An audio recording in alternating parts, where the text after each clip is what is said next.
샬롬 샬롬 샬롬 샬롬. 하나님 사랑합니다. 여러분 주 안에서 사랑합니다. 역대하 상이 끝나고 역대하로 나가죠. 저자가 에스라 또는 에스라와 같은 제사장이다, 이렇게 성경에 나타나 있습니다. 주제는 다윗왕가의 집중적인 관심, 그리고 그 북이스라엘은 기록이 없고 왕들은 남유다에 관한 족보, 그리고 성전에서 드리는 예배에 관심을 보이고 있는 것을 봅니다. 그리고 다윗의 후손이라 하더라도 하나님을 전심으로 잘 섬기는 자에게는 복을 주시고, 그렇지 않은 자에게는 재앙이 내려진다. 순종과 복, 또한 불순종과 징계의 주제를 담고 있습니다. 1장에서 7장까지는 솔로몬의 성전 건축과 봉헌이 나와 있고, 8, 9장은 솔로몬의 영화와 종말, 그리고 10장에서 28장까지는 유다 왕들의 역사, 29장에서 35장까지는 히스기야와 요시야의 개혁, 36장은 유다 왕국의 마지막, 이런 순서로 역대하는 기록되어 있는 것을 우리가 참고로 알고 갑니다. 예루살렘에서 하나님의 궤를 위하여 장막을 쳐두었다. 4절에 보면 이렇게 나와 있어요. 광야시대 이후 줄곧 장막 안에 있던 하나님의 언약궤는 솔로몬이 성전을 건축하면서 비로소 성전의 안치가 되죠. 솔로몬은 많은 교훈을 주는 구약의 인물 중에 한 사람이죠. 그의 처음과 마지막을 통해 사람이 하나님 앞에서 어떤 삶을 살아야 하는지 우리에게 보여주고 있는 것을 기억하십시다. 성경은 솔로몬이 그다지 좋게 평가를 하질 않죠. 많은 사역들도 하였고 정말 많은 궁도 많이 지었고 건축을 참 많이 한 사람이에요. 그런데 나중에 그 산당의 우상과 또 정략 결혼으로 인한 그러한 그 우상 숭배로 인해서 아주 그 말년이 좋지가 못했죠. 솔로몬을 통해서 얻는 교훈은 전도세에 집약되어 있어요. 그래서 세상의 모든 것을 다 누려본 솔로몬이 뒤늦게 깨달은 사실은 세상은 헛되고 헛되다. 그리고 사람의 본분은 하나님을 경외하고 그의 명령을 지키는 것이고, 그렇게 살아야 하는 이유는 하나님께서 선악간에 심판하시기 때문이다. 이렇게 집약이 되어 있고, 전서서 12장 13, 14절이 중심이죠. 일의 결국을 다 들었으니 하나님을 경외하고 그의 명령을 지킬지어다. 이것이 모든 사람의 본분이니라. 하나님의 모든 행위와 모든 은밀한 일을 선악간에 심판하신다. 이렇게 말씀하고 있어요. 거의 솔로몬의 이 말이 우리 인생의 주제와 같습니다. 전체 내용을 함께 보죠. 다윗의 아들 솔로몬의 왕위 계승 사건이 기록된 역대상 29장에 이어지는 부분이죠. 역대하는 솔로몬의 등극과 그의 일천번제를 소개하고 있는 1장에서 역대하 1장에서 솔로몬이 기브온에 가서 자신과 백성을 하나님께 헌신하는 신앙 고백으로 일천번제를 드리는 장면을 볼 수가 있죠. 그리고 지혜를 구하는 솔로몬의 기도와 응답은 부귀와 영화까지 누리게 해주신 하나님의 은혜를 그려나가고 있습니다. 일천번제 경관 솔로몬의 왕이 1절에 나타나죠. 다윗이 뒤를 이어 이스라엘의 왕이 된 솔로몬은 다윗의 통치를 배경으로 인해서 자신의 대적들을 제거하고 왕위를 견고하게 다지고 있습니다. 그리고 아도니아의 음모에 참여했던 아비아들을 파면시키고 사독을 제사장으로 세우고 군대장관 요압도 처치하죠. 솔로몬의 왕위가 견고해진 때 여러 가지 요인이 있겠지만 가장 중요한 원인은 하나님의 그와 함께 하신 결과다. 이렇게 증거합니다. 열왕기상 2장 12절에 보면 솔로몬이 그의 아버지 다윗의 왕위에 앉으니 그의 나라가 힘이 견고하니라.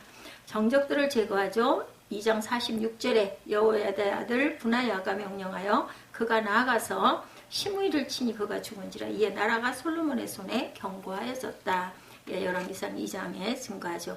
기원 상당으로 나아가는 부분이 3절에 나타나죠. 자신의 왕위가 견고해진 솔로몬은 전국의 천부장과 백부장과 재판가가 방백과 족장들을 소집해서 온 회중과 함께 기브온 산당으로 나아갑니다. 아직 예루살렘의 성전이 지어지기 전이었기 때문에 기브온 산당은 국가적으로 종교 행사를 하기에 적합했죠.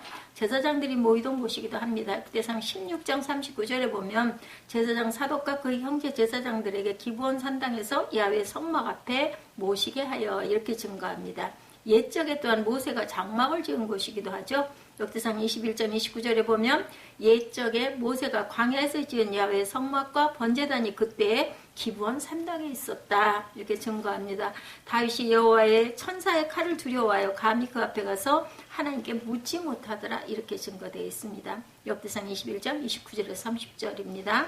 일천 번제를 드리는 부분이 나타나 있어요. 6절에 보면 증거하고 있죠. 야훼 앞 곧 회막 앞에 있는 노제단인 솔로몬에 이르러 그 위에 1000마리 희생으로 번제를 드렸더라. 일천번제라는 것은 1000마리의 희생, 소를 1000마리를 한꺼번에 드리는 보통 일이 아니었겠죠. 상상만 해도 이해가 안 갈 정도로 대단한 일이었습니다. 솔로몬이 이스라엘의 모든 신하들과 백성들의 지도자들과 함께 기브온 산당에 가서 1000번제를 드렸다. 이렇게 증거합니다. 솔로몬이 전후후무한 1000번제를 하나님께 드린 것은 자신과 백성의 모든 삶 가운데 하나님의 율례와 계명을 지키며 준행하여 하나님께 헌신된 삶을 살겠다고 다짐하는 의미를 담고 있습니다. 1000 희생번제 역대 1장 6절 본문에 야훼 곧 회막 앞에 있는 노제단에 솔로몬이 이르러 그 위에 1000마리 희생으로 번제를 드렸더라. 제물이 1000마리 역대상 29장 21절에도 이튿날 야훼께서 제사를 드리고 야훼께 번제를 드린 수송아리가 1000마리요 순양이 1000마리요 어린 양이 1000마리요 그 전제라 온 이스라엘을 위하여 풍성한 제물을 드렸다. 이렇게 증거하죠. 지혜를 구해요. 솔로몬이 10절에 보면 하나님이 솔로몬에게 이르시되 이런 마음이 내게 있어서 분화 제물이나 영광이나 원수의 생명멸기를 구하지 아니하며 장수도 구하지 아니하고 오직 내가 내게 다스리게 한 내 백성을 재판하기 위하여 지혜와 지식을 구하였으니 12절에 내가 내게 지혜와 지식도 주고 부와 제물과 영광도 주리니 내 전의 왕들도 이런 일이 없었거니와 내 후에도 이런 일이 없으리라 하시니라. 대단하게 기특하게 보시고 아주 엄청난 은총을 주신 내용이죠. 솔로몬의 이러한 헌신적인 제사가 하나님께 그에게 뛰어난 지혜를 주시는 것에 계기가 됩니다. 기도를 들으셨어요. 역대하 7장 12절에 보면 밤에 야훼께서 솔로몬에게 나타나 그에게 이르시되 내가 이미 이 기도를 듣고 내가 이미 내 기도를 듣고 이곳을 택하여 내게 제사하는 성전을 삼았으니 이렇게 나타납니다. 여호와의 영광이 나타나요. 민수기 14장 10절에 보면 온 회중이 그들을 돌로 치려 하는데 그때 야훼의 영광이 회막에서 이스라엘 모든 자손에게 나타나니라. 솔로몬에게 나타나신 하나님 7절에 보면 증거되어 있죠. 그날 밤 하나님이 솔로몬에게 나타나 이르시되 내가 내게 무엇을 주랴 너는 구하라. 이렇게 말씀하시죠. 솔로몬과 백성들이 정성을 다해 드린 제사를 기쁘게 연락하신 하나님께서는 그 밤에 솔로몬의 꿈에 이렇게 나타나셨어요. 그리고 솔로몬에게 소원이 무엇인가를 물으시면서 소원을 들어주겠다 말해라 말씀하죠. 이와 같이 온전히 헌신하는 자에게 자신을 나타내시고 새로운 삶의 비전을 주시는 하나님 지금도 역사하시죠. 성령께서 우리 마음에 감동으로 주시죠. 말씀을 통해 찬양을 통해 기도를 통해 역사하십니다. 밤의 꿈에 열왕기상 3장 5절에 기브온에서 밤에 야훼께서 솔로몬의 꿈에 나타나시니라. 하나님이 이르시되 내가 내게 무엇을 줄고 하니라. 이렇게 말씀합니다. 내가 내게 무엇을 줄고 오늘 본문 7절에서 그날 밤 하나님이 솔로몬에게 나타나 그에게 이르시되 내가 내게 무엇을 주랴 너는 구하라 하시니 지혜와 지식을 구하죠. 10절에 솔로몬은 하나님께 지혜와 지식을 주실 것을 소원합니다. 이기적인 것을 구하지 않고 공의에 입각하여 정치에 필요한 지혜를 이렇게 구하죠. 이러한 솔로몬의 소원은 모든 성도의 기도의 본이 되어야 합니다. 즉 하나님께 구하는 성도의 간구 내용은 자신의 욕망을 채우기 위한 것이 아닌 하나님의 영광을 위한 것이 되어야 되겠다. 하나님의 지혜의 근원에 의해서 출애굽기 36장 2절에 증거하고 역대하 1장 10절에도 주는 이제 내게 지혜와 지식을 주사 이 백성 앞에서 출입하게 하옵소서. 이렇게 많은 주의 백성을 누가 능히 재판하리까 이렇게 말씀합니다. 제가 도저히 못하니 하나님께서 제게 지혜를 주셔야겠습니다. 그래서 축복해 주시죠. 11절에 솔로몬의 소원을 기뻐하십니다. 하나님께서는 솔로몬이 세상의 물질과 존용을 구하지 않고 지혜와 지식을 구함을 인하여 매우 기뻐하시고 솔로몬의 기도가 당신 뜻에 합당한 것이었으므로 응답해 주시겠다라고 약속을 하시죠. 지혜, 지식뿐만 아니라 세상 사람이 소원하는 부와 그 재물과 또한 명예와 장수까지도 주시겠다 말씀합니다. 부여자를 확실히 알므로 전도서 5장 19절에 보면 어떤 사람에게든지 하나님의 재물과 부여를 그에게 주사 능히 누리게 하시며 제 몫을 받아 수고함으로 즐거워하게 하신 것은 하나님의 선물이다 이렇게 나타나 있어요. 그는 자기의 생명의 날을 깊이 생각하지 아니하리니 이는 하나님이 그의 마음에 기뻐하는 것으로 응답하심이라. 더욱 중요한 것을 알게 됩니다. 전도서 6장 2절에 보면 어떤 사람은 그의 영혼이 바라는 모든 소원에 부족함이 없어 재물과 부여와 존귀를 하나님께 받았으나 하나님께서 그가 그것을 누리도록 허락하지 아니하셨으므로 다른 사람이 누리나니 이것도 헛되어 악한 병도다 말씀합니다. 솔로몬에게 축복이 임했어요. 12절에 보면 하나님의 약속대로 솔로몬은 인류의 역사상 가장 지혜롭고 부귀와 영화를 누린 왕이 됐어요. 전에도 없고 후에도 없으리라 말씀하죠. 이처럼 솔로몬 시대에 마병과 병기가 많고 은금이 상상할 수 없을 만큼 풍요했던 것은 하나님께서 약속하신 것들이 실제로 성취되었음을 보여줍니다. 하나님께서는 솔로몬에게 지혜와 지식을 주시고 더불어 부귀와 존용을 주심으로 이와 같은 일들이 이루어지죠. 천하 요랑보다 큰 지혜를 주셨다. 역대하 9장 22절에 보면 솔로몬 왕의 재산과 지혜가 천하의 모든 왕들보다 큰지라. 물질 풍요는 하나님의 선물이라고 신명기 8장 18절에 내 하나님 야훼를 기억하라. 그가 내게 재물 얻을 능력을 주셨습니다. 이와 같이 하시면 내 조상들에게 맹세하신 언약을 오늘과 같이 이루게 하심이라. 이렇게 말씀하고 있습니다. 마이크가 하나도 나오질 않아서 엄청 힘드네요. 할렐루야 할렐루야 할렐루야. 맨 밑에 그 모르죠? 아래 보면 눌렀다가 좀 이렇게 켜보기도 하고 그거 말고 내 거 이런 밑에 보면 쬐끄만한 그 볼트가 있는데 그걸 좀 꼭 눌렀다가 다시 켜면 되기도 하는데 내 이런 밑에 보면 작은 사각으로 된 조그만한 거 있어요. 그걸 이렇게 꼭 눌렀다가 다시 켜거나 아니면 오른쪽에 있는 그 밸브로 오른쪽으로 조금씩만 좀 돌려보세요. 할렐루야 할렐루야 할렐루야. 그냥 못하면 놔두세요. 그냥 가죠. 하나님의 뜻대로 살고자 하는 솔로몬에게 하나님은 엄청난 축복을 베풀어 주십니다. 솔로몬이 무엇을 구하기 위해 하나님께 제사를 드린 것은 아니었어요. 그럼에도 불구하고 하나님은 솔로몬에게 크신 은혜를 베풀어 주십니다. 우리는 솔로몬처럼 순수한 열정을 하나님께 헌신해야 할 줄로 믿습니다. 그럴 때 하나님의 마음에 합당한 자가 되어서 주의 영광과 그의 나라를 위해 훌륭한 도구가 되는 것이죠. 오늘 우리가 살고 있는 시대를 가르쳐 산무의 시대다 이렇게 부릅니다. 첫째는 무관심의 시대, 둘째는 무책임의 시대, 셋째는 무감동의 시대라는 것이죠. 자신의 일 빼놓고 관심 가질 일도 없고 책임질 일도 없고 감동받을 일이 없다는 것이죠. 우리는 이런 극도의 이기적이고 냉소적인 시대를 살고 있습니다. 그리고 이런 시대의 분위기를 전달하는 가장 보편적인 표현이 나는 몰라 이런 얘기죠.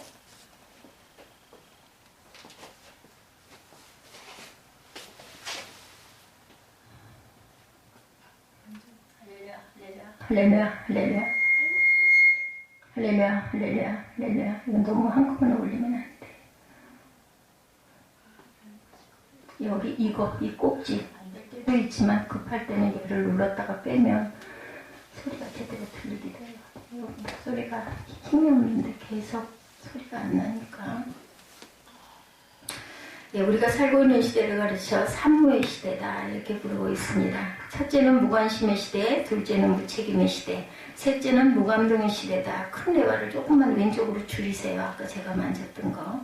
자신의 일 빼놓고 관심 가질 일도 없고 책임질 일도 없고 감동받을 일이 없다라는 거죠. 우리는 이런 극도의 이기적이고 냉소적인 시대를 살고 있습니다. 그리고 이런 시대의 분위기를 전달하는 가장 보편적인 표현이 아까 말씀드렸던 대로 난 몰라. 마이크 때문에 제가 잠깐 움직였습니다. 우리가 대화를 시도하여 가족에게 이웃에게 말을 걸면 가장 흔하게 되돌아오는 답변. 요즘 아이들 가장 많이 쓰는 말이죠. 뭐 물어보면 몰라.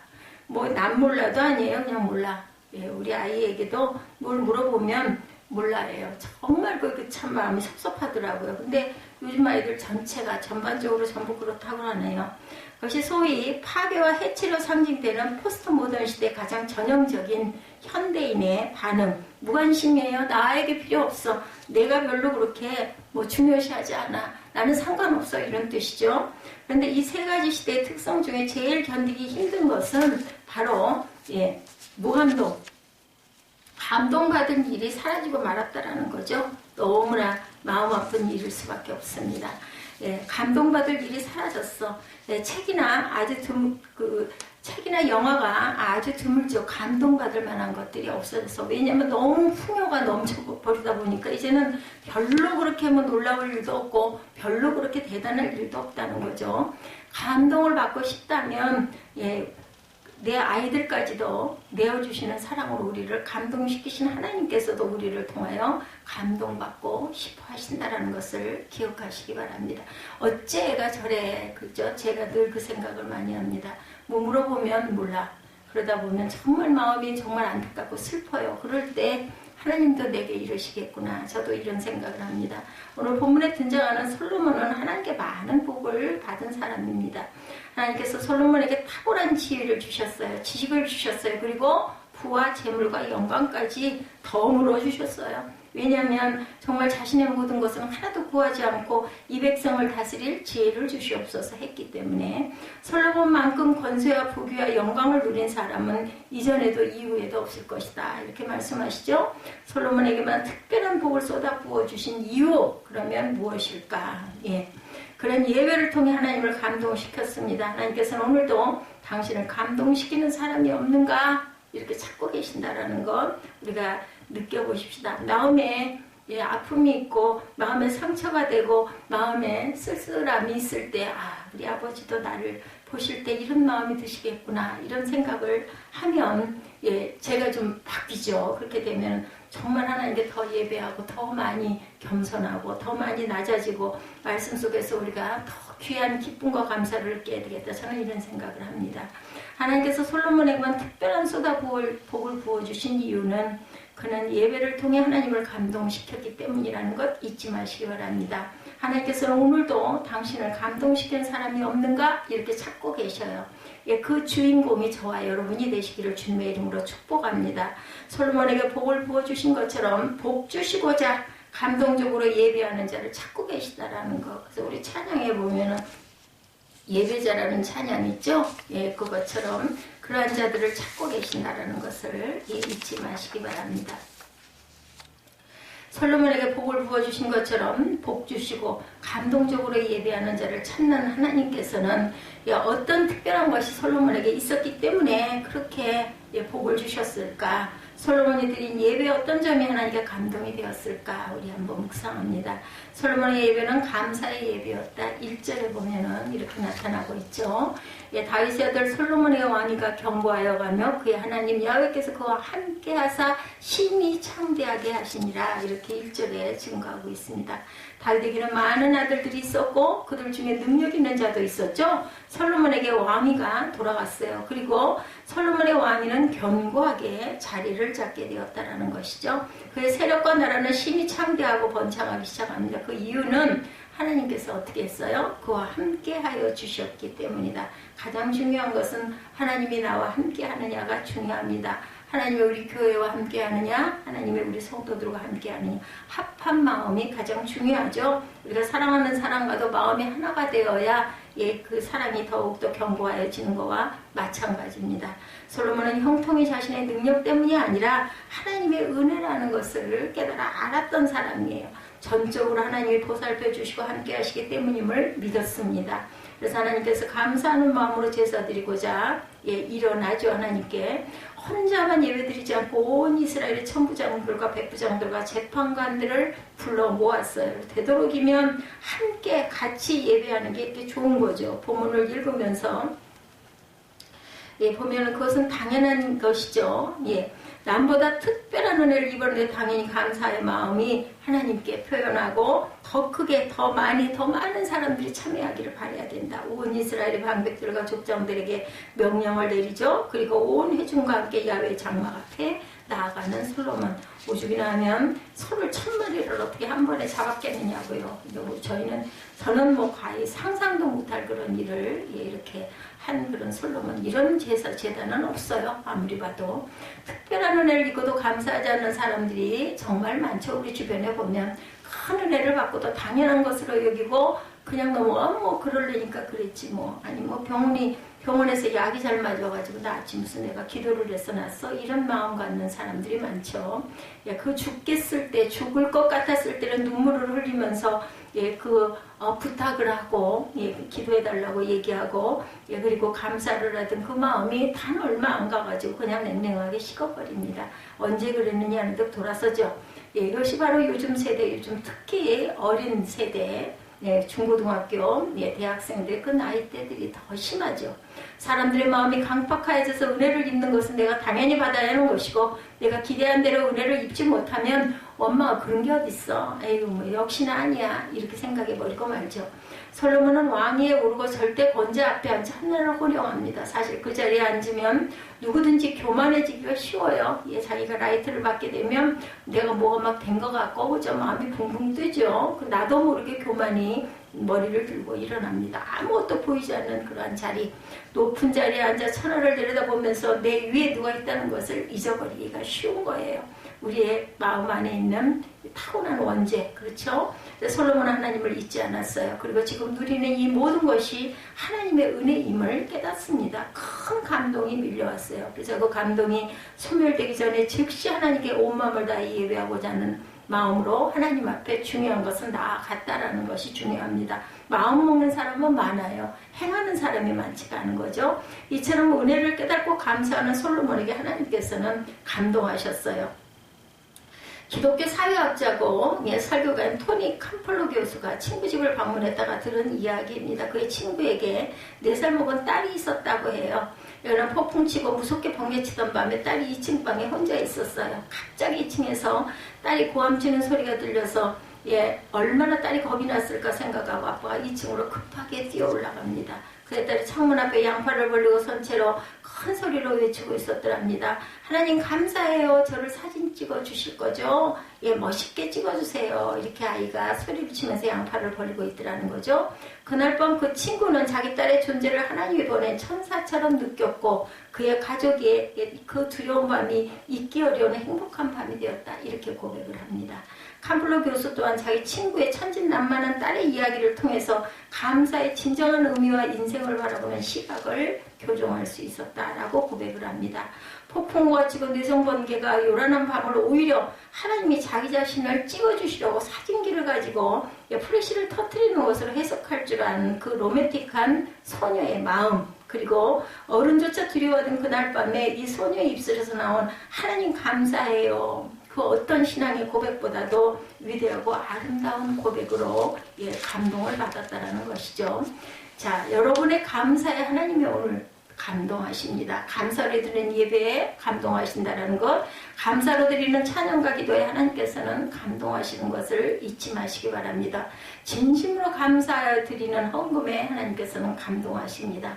의무감에 드리는 예배도 좋지만 감사함으로 드리는 예배는 하나님을 크게 감동시킨다. 우리가 의무로 예배를 드릴 때도 혹간이 있어요. 그죠? 아유 가야 되니까 가야지. 그런데 또 가서 예배를 드리다 보면 마음이 깊어지고 따뜻해지고 훈훈해지고 아유 역시 이렇게 오길 잘했어. 이런 마음이 들 때도 있습니다. 솔로몬의 예배는 최선을 다해 드린 예배였다라고 7절에 6절에 증거하고 있습니다.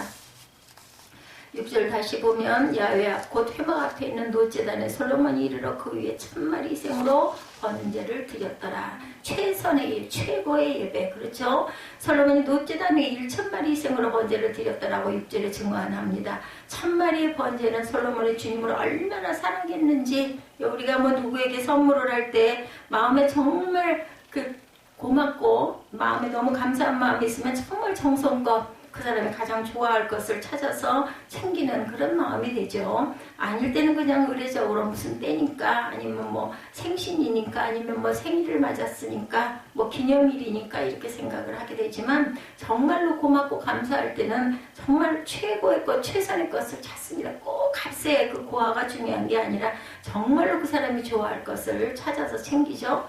아무리 왕이지만 쉽지 않았을 것이에요. 아무리 그가 부자라 해도 가볍게 할 수 있는 일은 아니었을 것입니다. 그 시대에 1000마리의 소를 번제로 드린다는 것, 그리고 그 많은 소를 잡아서 각을 뜨고 태워서 드리려면 얼마나 많은 시간이 걸리고 인원이 동원이 됐겠습니까? 얼마나 번거로웠겠습니까?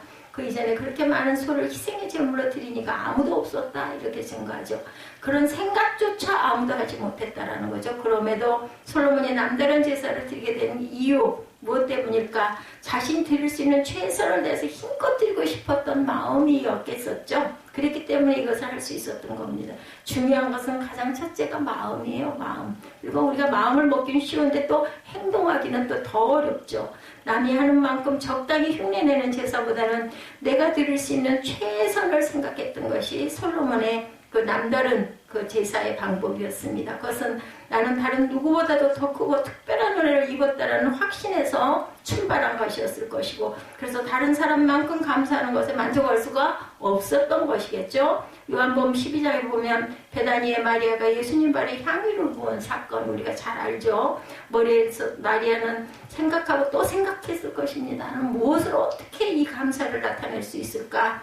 많은 고심을 했을 것이에요. 그것을 다른 말로 표현하면 많은 기도를 했을 것입니다. 그리고 이 여인은 고이 간직해온 자신의 가장 소중한 옥합을 깨뜨리죠. 아마 인생의 중요할 때 이 옥합 속 향유를 사용하고자 준비했던 그녀의 소중한 전 재산이었을 것입니다. 성경은 이 향유의 가치가 300데나리온 이상이다 이렇게 기록합니다. 당시 평범한 노동자 하루 품삯이 1데나리온이니까 그 가치는 거의 1년 봉급에 해당하는 그러한 아주 헌신. 그녀는 망설이지 않았죠. 옥합을 깨서 예수님 머리에 향유를 부었던 그런 사건을 우리가 압니다.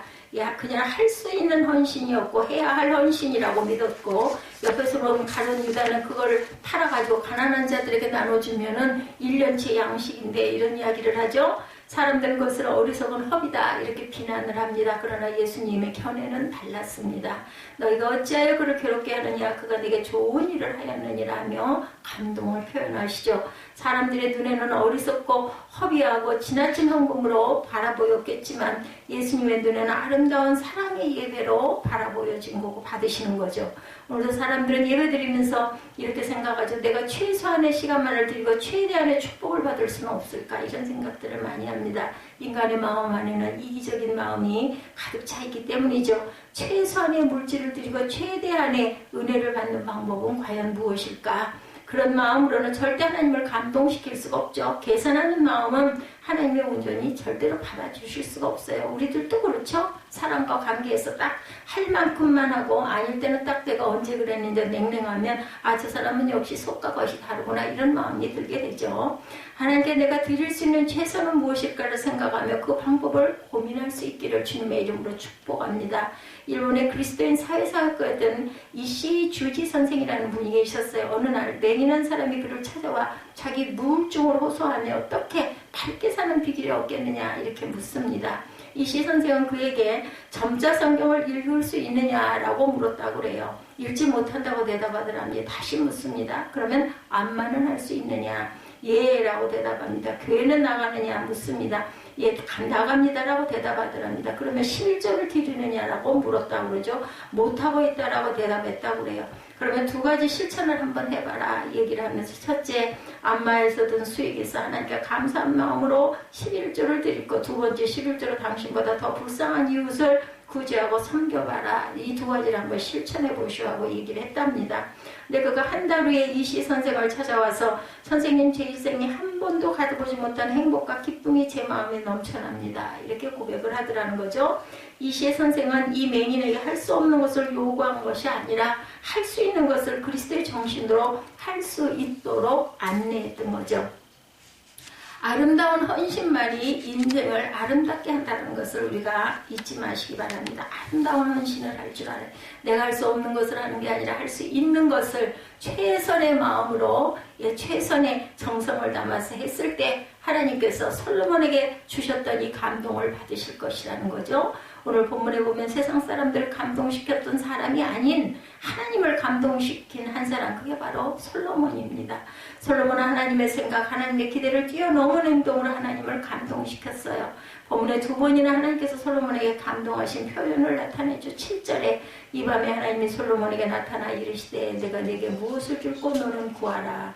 뜻밖의 제사를 받으시고 감동하셔서 하신 말씀, 또한 11절에도 하나님이 솔로몬에게 이르시되 이런 마음이 내게 있어 있어서 부나 재물이나 존영이나 원수의 생명 멸하기를 구하지 아니하며 장수도 구하지 아니하고 오직 내가 너로 치리하게 한 내 백성을 재판하기 위하여 지혜와 지식을 구하였느니 라고 말씀합니다. 솔로몬의 소원을 들으시고 너무 감동을 받으셔서 약속하신 말씀이죠. 오늘 본문은 우리에게 하나님을 감동시키는 자가 되라는 것이죠. 하나님을 감동시키는 자가 되라. 그것은 무슨 돈의 액수가 중요한 게 아니에요. 그죠? 과거에 두 랩돈을 바라보시고 기뻐하셨던 예수님이시죠. 왜요? 자신의 것을 모두 다 정말 사람들이 보기에는 말도 안 되는 아주 보잘것없는 초라한 것이었지만 예수가 보시기에는 그의 전 재산이라는 것을 그 마음의 중심을 꿰뚫어 아신 거죠. 다른 무엇보다도 먼저 하나님을 감동시키는 저와 여러분이 되시기를 바랍니다. 전능하신 하나님께서 여러분의 앞길을 온전히 책임져 주시겠죠. 그렇다면 과연 어떻게 해야 진정 하나님을 감동시킬 수 있을까? 첫째, 먼저 하나님 앞으로 나아가죠. 다 같이 따라 먼저 하나님 앞으로 나아갑니다. 오늘 본문 말씀은 솔로몬이 왕이 되고 난 직후의 사건을 기록하고 있죠. 그가 왕으로 세움을 받고 실제로 왕으로 통치를 시작하자마자 제일 처음 했던 일을 기록한 것이죠. 2절과 3절 말씀 보면 솔로몬이 온 이스라엘 천부장과 백부장과 재판가가 온 이스라엘 각 방백과 족장을 명하고 온 회중과 함께 기브온 산당으로 갔으니 하나님의 회막곧 야훼 종 모세가 광야에서 찍은 것이 거기 있습니다. 이렇게 증거합니다. 솔로몬이 왕이 되자 제일 먼저 이스라엘의 모든 지도급 인사들, 모든 공직자들, 각 마을의 대표들과 함께 하나님 앞으로 나아갔다. 하나님 앞에 나아가서 뭘 했겠어요? 그죠? 제사를 드린 거죠. 솔로몬은 왕이 되면서 여러 가지 많은 생각을 했을 것이에요. 내가 왕이 된 후에 제일 먼저 어떤 일을 할 것인가? 그가 내린 결론이 바로 온 백성과 더불어 먼저 하나님께 예배를 드리자. 모든 일을 다 제쳐놓고 하나님 앞에 예배부터 드리자라는 결심. 이것이 몇 가지 중요한 상징적 의미를 보여줍니다. 첫째, 솔로몬 자신이 왕이 된 것은 전적으로 하나님의 뜻에 따른 것임을 드러내고, 왜냐하면 아주 왕자들이 엄청나게 많았었잖아요. 그런데도 솔로몬이 뽑힌 것은 하나님의 뜻을 순종했기 때문이에요. 둘째, 앞으로 솔로몬이 다스릴 이 나라는 하나님이 주인이라는 사실을 드러내고, 셋째는 앞으로 자신은 하나님의 뜻을 따라 이 나라를 다스리려 나가겠습니다 라는 맹세가 나타나 있기 때문이죠. 한마디로 늘 언제나 하나님을 먼저 생각할 것입니다. 이것이 바로 하나님의 우선주의. 마태복음 6장 33절이죠. 너희는 먼저 그의 나라와 그의 의의를 구하라. 그리하면 이 모든 것을 너희에게 더하시리라. 아멘. 하나님의 입장에서 한번 생각해보면 지금까지 수많은 왕들과 선지자들이 있었지만 이렇게까지 한 사람은 없었다라는 거죠. 아마도 하나님께서는 그렇게까지 하리라고 기대하지 않으셨을 텐데 늘 더 크게 놀라셨고 더 크게 감동을 받으셨다라는 거죠. 찬송가에 보면은 풍성한 은혜를 주 내게 주시니 그 축복하신 감사의 첫 열매들이네, 이런 그 감찬송가 69장입니다.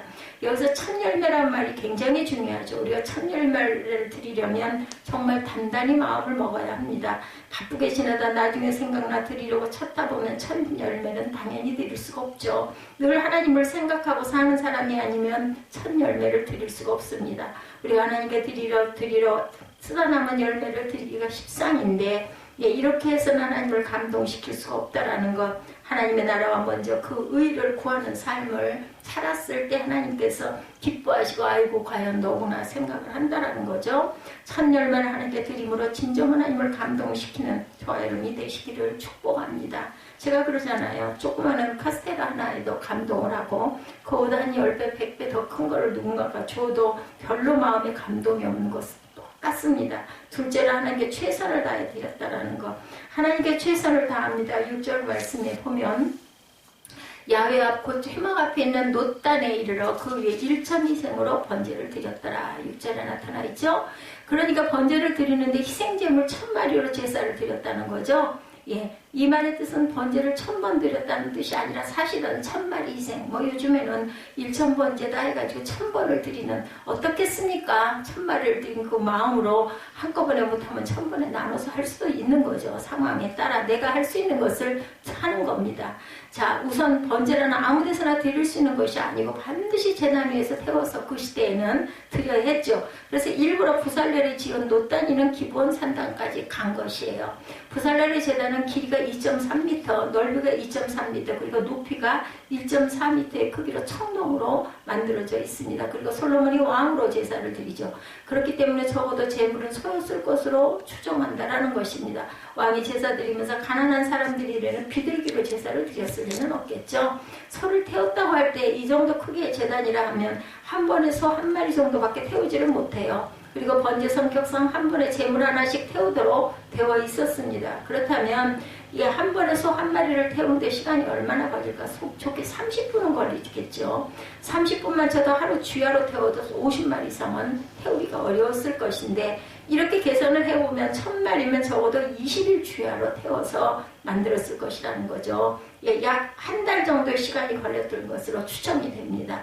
결국 왕과 온 백성을 대표하는 나라의 주요 인물들이 한 달씩 가까이 만사를 다 제쳐놓고 하나님께 드리는 이 제사에만 매달렸다라는 것으로 우리가 해석이 됩니다. 원래 한 번의 번제 희생 또한 한 마리면 좋겠던 것인데 이것을 1000배를 드린 거예요. 솔로몬은 1000마리를 드렸어요. 앞에서 말씀드린 것처럼 이는 1000번제라고 해서 1000번 헌금을 드리는 의미는 아닙니다. 제사 현장을 떠나지 못하고 온 백성을 대표들과 함께 왕이 직접 한 달여 그 자리에서 하나님께 최선을 다해 제사를 드렸다는 거죠. 하나님 입장에서 다시 한번 생각해 본다면 지금까지 이런 헌물을 받아본 적이 없으시다라는 거죠. 솔로몬 왕 이전에도 이후에도 한 번 제사 드리는데 희생제물을 1000마리 바친 사람은 전무후무했을 것이다. 이것이 바로 하나님의 제일주의, 하나님을 최상으로 대접해드리고 하나님을 제일로 섬기는 마음이죠. 하나님께 정말 최선을 다해서 드리는 것을 뜻합니다. 중국 고사에 선비는 자기를 알아주는 사람을 위해 죽는다라는 말이 있어요.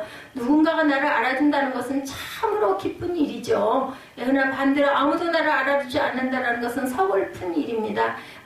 그런 거 신경 쓰지 말자 이런 마음을 먹지만 사람의 마음은 어쩔 수가 없어요. 하나님도 마음으로 하나님을 대접해 드릴 때, 참마음으로 드릴 때, 전심으로 드릴 때, 내가 할 수 있는 최고의 것을 할 때 하나님께서도 기뻐하신다라는 것. 영어로 그 예배를 워십이라고 하죠. what라고 하는 말, WORTH. 하나님께 최상의 가치를 드린다는 뜻. 그러니까 예배는 하나님께 최고의 가치를 돌려드리는 경배의 표시가 되어야 된다는 것. 하나님 제일주의란 하나님을 최고로 대접해 드린다는 거죠. 하나님께 최고의 예물을 드리고 최선을 다해서 봉사하고 최고의 영광을 받으실 수 있도록 헌신하는 것이 바로 하나님 제일주의라는 거죠.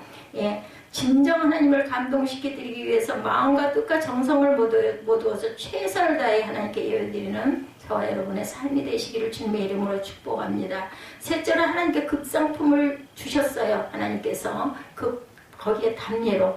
자, 오늘 본문에 보면 하나님께 크게 감동하셔서 솔로몬이가 내가 네게 무엇을 줄꼬까지 물어보시죠. 솔로몬에게 내 소원을 다 들어주시겠노라고 말씀하고 계신 겁니다. 10절에도 내가 지혜와 지식을 주사 이 백성 앞에 출입하게 하옵소서라고 청하죠.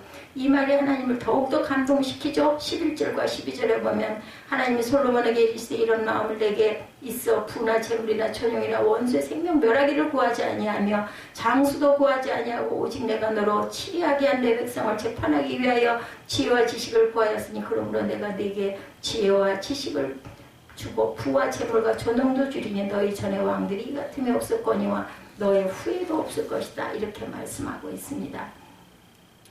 자, 이렇게 마음, 모든 것을 다 드리는 그 마음을 하나님께서는 아시기 때문에 더욱더 기쁘게 받으시죠. 언제 그 마음 중심에 하나님이 있었던 그런 솔로몬. 그래서 소원을 물어도 하나님께 맡겨주신 일을 감당하기 위한 필요한 것을 구했던 그런 마음을 하나님께서는 기뻐하시고 받으셨다는 것. 누가복음 11장 13절에 너희가 약할지라도 좋은 것을 자식에게 줄 알거든 하물며 너희 천부께서 구하는 자에게 성령을 주시지 않겠느냐. 이 말씀에서 어떤 감동이 있으세요? 구하는 자에게 성령, 그것이 가장 귀한 것이라는 것. 하나님께서 성령이 우리 마음에 항상 임재하시고 동행하실 때 우리는 충만함을 느낄 수 있다라는 것이죠. 그래서 성령 충만이야말로 가장 좋은 선물임을 믿으시기 바랍니다. The good is enemy of the best. 예, 이를 직역해 보면 좋은 것을 가장 좋은 것의 적이다라는 뜻이에요. 사람들은 좋은 것에 만족하면서 더 좋은 것을 구하지 못하는 경우들이 있다라는 뜻입니다.